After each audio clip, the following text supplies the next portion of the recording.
రాష్ట్ర సమితి నుంచి ఒక ప్రకటన మీ అందరి ద్వారా నేను మీడియాలో చూడడం జరిగింది.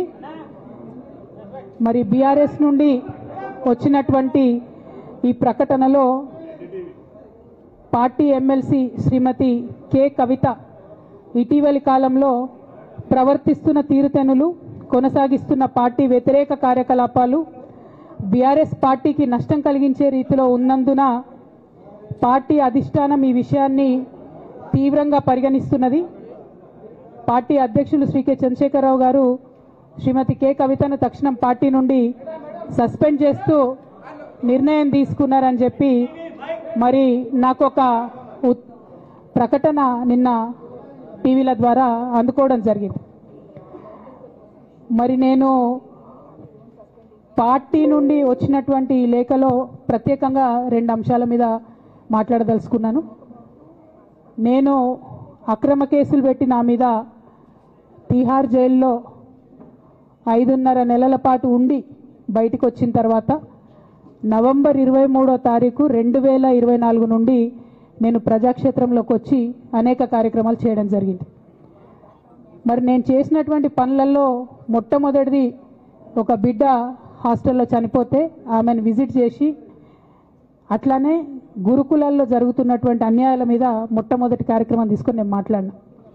ఆ తర్వాత బీసీలకు జరుగుతున్నటువంటి అన్యాయం, కాంగ్రెస్ పార్టీ మేనిఫెస్టోలో ఇచ్చినటువంటి 42% హామీ కోసము పెద్ద ఎత్తున నేను పనిచేయడం జరిగింది. అట్లానే మహిళలకు 2500 ఇవ్వాలని చెప్పి పోస్ట్ కార్డు ఉద్యమాన్ని నేను చేపట్టడం జరిగింది. పెద్దవాళ్లకు పెన్షన్లు పెంచాలని నేను ఉద్యమాలు చేయడం జరిగింది. తెలంగాణ తల్లి స్వరూపాన్ని మారిస్తే అట్లెట్లా మారుస్తారని రౌండ్ టేబుల్ సమావేశం పెట్టినాం. బనకచర్లు అక్కడ గడుతున్నారంటే దాని మీద రౌండ్ టేబుల్ సమావేశం పెట్టినాం. ఓవరాల్గా తెలంగాణ ప్రాజెక్టులు, అందుబాటులో ఉన్నటువంటి నీళ్లు, వీటన్నిటి మీద కూడా రౌండ్ టేబుల్ పెట్టినాం. భద్రాచలం దగ్గర 5 గ్రామాలు ముంపు సమస్య ఉంది, ఎవరు పట్టించుకుంటలేరంటే వాళ్ళని పిలిపించుకొని రౌండ్ టేబుల్ సమావేశం పెట్టి ప్రభుత్వం మీద ఒత్తిడి తీసుకొచ్చే కార్యక్రమం చేసినాం. ముఖ్యమంత్రి గారి సొంత జిల్లా మహబూబ్ నగర్లో భూ నిర్వాసితులకు అన్యాయం జరుగుతుందంటే నారాయణపేట నియోజకవర్గం వెళ్ళి వాళ్లకు మద్దతుగా మేము నిలబడి రావడం జరిగింది. అట్లానే 47 నియోజకవర్గాలలో బీఆర్ఎస్ కండువా బాజాప్తా కప్పుకొని, గులాబీ కండువా బాజాప్తా కప్పుకొని ఎక్కడికి పోతే అక్కడ రావుల చంద్రశేఖర్ రెడ్డి గారిని రిక్వెస్ట్ చేసి భవన్ నుంచి అక్కడ ఉండేటటువంటి బీఆర్ఎస్ నాయకులకు అఫీషియల్ కమ్యూనికేషన్ చేపించి ప్రతి ఒక్క బీఆర్ఎస్ నాయకులకు, కార్యకర్తలకు మాట్లాడి ఆయా పర్యటనలకు వెళ్ళినప్పుడు అందరినీ కలుపుకొని బాజాప్తా గులాబీ కండువా వేసుకొని 47 నియోజకవర్గాలు నవంబర్ 23, 2024 నుండి ఈ రోజు వరకు నేను పర్యటన చేసి అనేక ప్రజా సమస్యల మీద మాట్లాడడం జరిగింది. మరి ఇవన్నీ పార్టీ వ్యతిరేక కార్యకలాపాలు అన్నది నాకు అర్థం కాలేదు. ఎట్లా వ్యతిరేక కార్యకలాపాలు అవుతాయన్నది కూడా ఒకసారి పార్టీ పెద్దలు పునరాలోచించుకోవాలని చెప్పి నేను రిక్వెస్ట్ చేస్తూ ఉన్నాను. అదేవిధంగా మరి బీసీల కోసం నేను పోరాటం చేస్తుంటే అట్లెట్లా మాట్లాడుతుంది, ఇట్లెట్లా మాట్లాడుతుంది, పార్టీకి వ్యతిరేకంగా మాట్లాడుతుంది. అరే, నేను కాంగ్రెస్ పెద్దల మీద ఒత్తిడి తీసుకొస్తుంటే బీసీలకు 42% అమలు చేయాలంటే ఏది పడితే అది చిల్వల్ పల్వల్గా నా మీద రాపించడం, ప్రచారం చేయడం, చాలా దారుణమైనటువంటి పనులు పార్టీలో ఉన్నటువంటి కొందరు పని కట్టుకొని, కత్తి కట్టుకొని నా మీద చేయడం జరిగింది. అట్లానే నేను ఒక మాట ఏమన్నా, సామాజిక తెలంగాణ సాధన కోసం నేను కట్టుబడి ఉన్నా అన్న. దానిలో తప్పేముంది?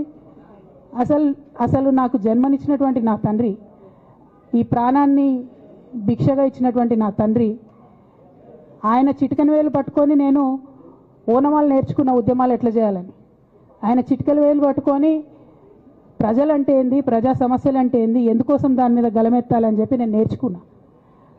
ఆ నాయకుడి స్ఫూర్తిగానే నేను సామాజిక తెలంగాణ మాట్లాడినా. భారతదేశం మొత్తంలో ఇన్ని రాష్ట్రాల్లో ముఖ్యమంత్రులు అయితే 75 ఏళ్ళ స్వతంత్ర భారతదేశం, 79 ఏళ్ళు స్వతంత్ర భారతదేశంలో దళితులకి 3 ఎకరాల భూమి ఇస్తా అని చెప్పినటువంటి ఏకైక గొప్ప నాయకుడు కేసీఆర్ గారు.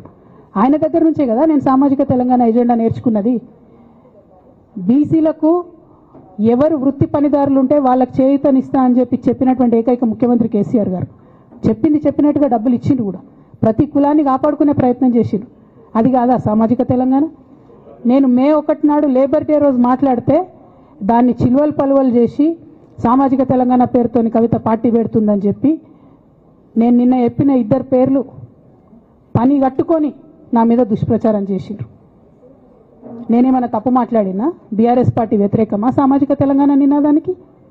బీఆర్ఎస్ పార్టీకి సామాజిక తెలంగాణ అవసరం లేదా? భౌగోళిక తెలంగాణ వస్తే సరిపోతుందా?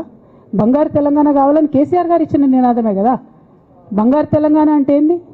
హరీష్ రావు ఇంట్లో బంగారం ఉంటే, సంతోష్ రావు ఇంట్లో బంగారం ఉంటే బంగారు తెలంగాణ అవుతుందా? కాదు కదా. ప్రతి ఒక్క సమాజం బాగుంటేనే బంగారు తెలంగాణ అవుతుంది. నేను అదే కదా మాట్లాడినా.